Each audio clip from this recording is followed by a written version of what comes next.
Sir, बतौर साबिक सफीर आप ईरान अमेरिका मुज़ाकरात को कैसे देखते हैं? क्या हकीकत वही है जो मीडिया दिखा रहा है या कोई अंदरूनी कहानी भी है जो दुनिया को उम्मीद दिखाती है? उम्मीद दिखाने की बात नहीं है, ये बड़ा डायनामिक की तरह से है कि ये बहुत बड़ी जंग थी जिसको पाकिस्तान ने अपनी काविशों से, अपनी सिंसेरिटी से और अपनी प्रोफेशनलिज्म से और लीडरशिप से बेशक अवर्ट किया है, बचाया है दुनिया को। ईरान के साथ खड़ा रहा है, उसूल के साथ खड़ा रहा है, डिप्लोमेसी के साथ खड़ा रहा है। और अब जो है प्रोसेस शुरू हुआ है, पहले रिकंसिलिएशन इन दो राइवल कंट्रीज के अभी समझना चाहिए हमें कि आधा सदी में तो बहुत तब्दील हो जाता है। एक नैरेटिव चला है दोनों कंट्रीज में, ईरान में भी और यूएस में भी, कि ये अजली दुश्मन है एक दूसरे का। तो it will take time for the to allow a space for complete reconciliation. देखो, हुकूमतों को भी कंस्ट्रेन में काम करना पड़ता है। Even if they want to कि आज ही हम एग्रीमेंट साइन कर लें, दे कैन नॉट, इसलिए कि पब्लिक ओपिनियन को उन्होंने मुख्तलिफ नैरेटिव खुद ही फीड किए होते हैं। यू सी, तो वो अपने इको चैम्बर के भी वो कैदी बन जाते हैं। तो we have to understand, number one. Number two, कुछ चीजें ऐसी हैं जो दोनों कंट्रीज के अपने वाइटल इंटरेस्ट को इम्पैक्ट करती हैं। उसमें और स्टेक होल्डर्स हैं, उनके पार्टनर्स हैं, उनके और लॉबीज हैं। और अमेरिका का तो सिस्टम बहुत कॉम्प्लेक्स है, इसलिए कि हमें सबको पता है कि वहाँ बहुत सारी लॉबीज होती हैं और सबसे खतरनाक लॉबी जो है वो ज़ियोनिस्ट लॉबी है। अब उस अगर चाहे भी ट्रम्प के भी मैं कल एग्रीमेंट कर लूं, दे वोंट अलाउ हिम। तो इसलिए ये जो मोहतात आपने देखा था अंदाज जेडी वाइस प्रेसिडेंट का, वो इसी वजह से था। लेकिन आई थॉट कि जो अभी उनकी स्टेटमेंट आई है कि जी एक सेशन में कभी भी इतना बड़ा मुश्किल मसला हल नहीं हो सकता, इसका मतलब ये है the talks are not aborted या छोड़ नहीं दिए गए हैं, नाकाम नहीं है। ये एक इवेंट हुआ, अब एक प्रोसेस शुरू हो गया है और इस प्रोसेस को आगे बढ़ाना है। वो फिर इजलास इस्लामाबाद में होता है, कहीं और होता है, बट पाकिस्तान ने जो अमन का सफर शुरू करवाया है इन लोगों से, और हमने भी उनको क्षमा दिखाई है, हम वो क्षमा जो है वो जलाए रखेंगे। रास्ता लेना अब काम है दोनों पार्टीज का, या वो जंग का रास्ता लेते हैं। You see, that is what वो क्षमा हाथ में रखने वाले बंदे की तरह है, जहां डार्कनेस ऑफ वॉर है एक साइड पे, एक तरफ रोशनी है अमन की। किस तरफ जाना चाहते हैं फैसला करना है, और मैं समझता हूं कि फैसला चुके हैं। इसलिए ये तो इन 50 एक और बहुत इंटरेस्टिंग चीज है कि ये 40 साल से नेतन्याहू कह रहा था कि मैंने किसी तरह से डायरेक्ट जंग हो जाए अमेरिका की और ईरान की। डिस्पाइट ऑल दैट डिसरप्शन, ये पहली एक लिहाज से इससे 25 में जो हुई थी, it was just an attack एक दिन की या 2 दिन की थी। लेकिन एक्चुअल जंग जो अभी इनकी हुई है वो अब हुई है।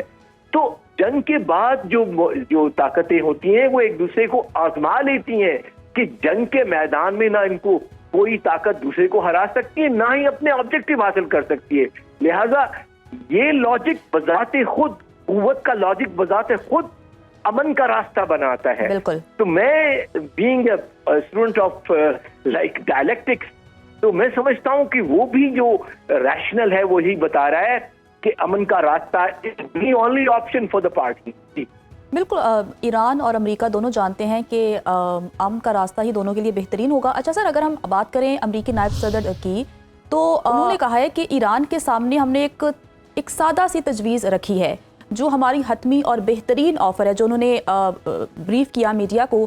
तो मैं जानना चाहती हूँ कि अमेरिका ने ईरान को बेहतरीन ऑफ़र क्या की होगी, आपको क्या लगता है? देखिए, एक और बड़ी चीज जो नहीं कही जाती वो ज्यादा कई दफा इम्पोर्टेंट होती। क्या नहीं कहा गया, अभी देखिए कि 10 पॉइंट ईरान ने दिए थे और 15 पॉइंट यूएस ने दिए थे। 10 और 15 25 होते। 25 पॉइंट पे उन्होंने कहा कि जी हमें एक पे सिर्फ एतराज है, न्यूक्लियर पे। और इंटरेस्टिंगली न्यूक्लियर ही सबसे आसान है जिसपे एग्रीमेंट हो सकता है। क्यों, मैं बताता हूँ। नंबर 1, ईरान जो है वो एनपीटी का, नॉन प्रोलिफरेशन ट्रीटी का मेंबर है।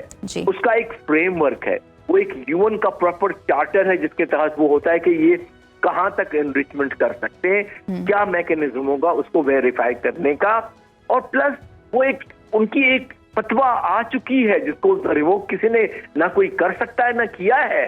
वो फतवा आयतुल्लाह ने दिया था, खamenei साहब ने, और उसको कोई नहीं कर सकता रिवोक, कि जी हम कभी भी न्यूक्लियर वेपन कभी भी एक्वायर नहीं करेंगे।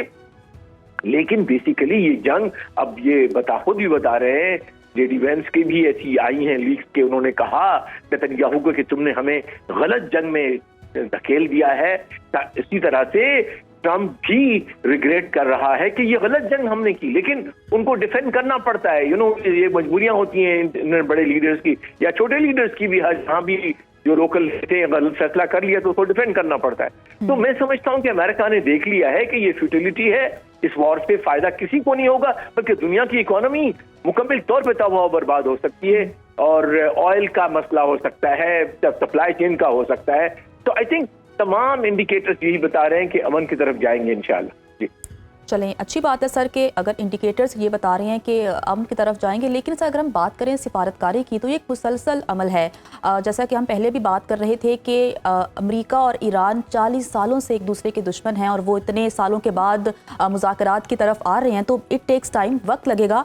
मैं ये जानना चाहती हूँ कि ये जो इस्लामाबाद मुज़ाकरात हैं, ये पहला आप संगे बील समझते हैं या आपको लगता है कि अल्लाह ना करे दी एंड हो जाएगा, दोबारा से खत्ते की सूरत हाल ख़राब होगी, क्योंकि इसराइल तो ये नहीं चाहता। यही आपने ही उसको बेहतरीन डिफाइन किया। ये जो है वो डिप्लोमेटिक संग मील है, एक हिस्टोरिकल हैपनिंग है। सुनहरी बाबों में लिखा जाएगा कि किस तरह इतनी बड़ी दुश्मनों को इकट्ठा लाया पाकिस्तान। बहुत सारी कंट्रीज में न वो करिश था, न वो एक लिहाज से कैपेसिटी थी कि ये कर सके। तो हमारी पाकिस्तान, देखिए मीडिएशन करवाना भी बताते खुद एक बहुत बड़ा रिस्क का काम होता है कि अगर फेल हो जाए because of the fear of the failure. लेकिन Pakistan was not fearful of the failure. उन्होंने कहा नहीं, हम कोशिश करेंगे। और आपको याद होगा कि जो जंगबंदी हुई, जस्ट चंद घंटे रह गए थे उसकी जो डेडलाइन उसने दी थी कि मैं खुदा न खास्ता इस सिविलाइजेशन को ही तबाह बर्बाद कर दूंगा। उनके पास है तो सही इतने weapons of mass destruction, theoretically they can do it, you see। तो इसलिए हमेशा कहते हैं इसमें इंटरनेशनल पॉलिटिक्स में कि don't go by the intentions, because intention आप नहीं पढ़ सकते। Go by the capacity of the enemy. तो एनिमी में कैपेसिटी थी कि वो वाकई, उनके पास पता नहीं कितने न्यूक्लियर बॉम्ब्स हैं, और इजराइल के पास है। अगर वो खुद ना करते, इजराइल को कह दे कि भाई तुम कर दो। और इजराइल बस कहते हैं तैयारी कर रहा था नेतन्याहू के, मुझे कोई एक्सक्यूज मिले कि मैं करूं, या कोई बल्कि कहते हैं इस हद तक के वो ऐसा फॉल्स फ्लैग भी करवा सकता था जिसमें उसने मसलन डेगो गार्शिया पर एक मिसाइल डलवाया है as per the reports of the press. तो I think it's a very complex जो है वो सिचुएशन है।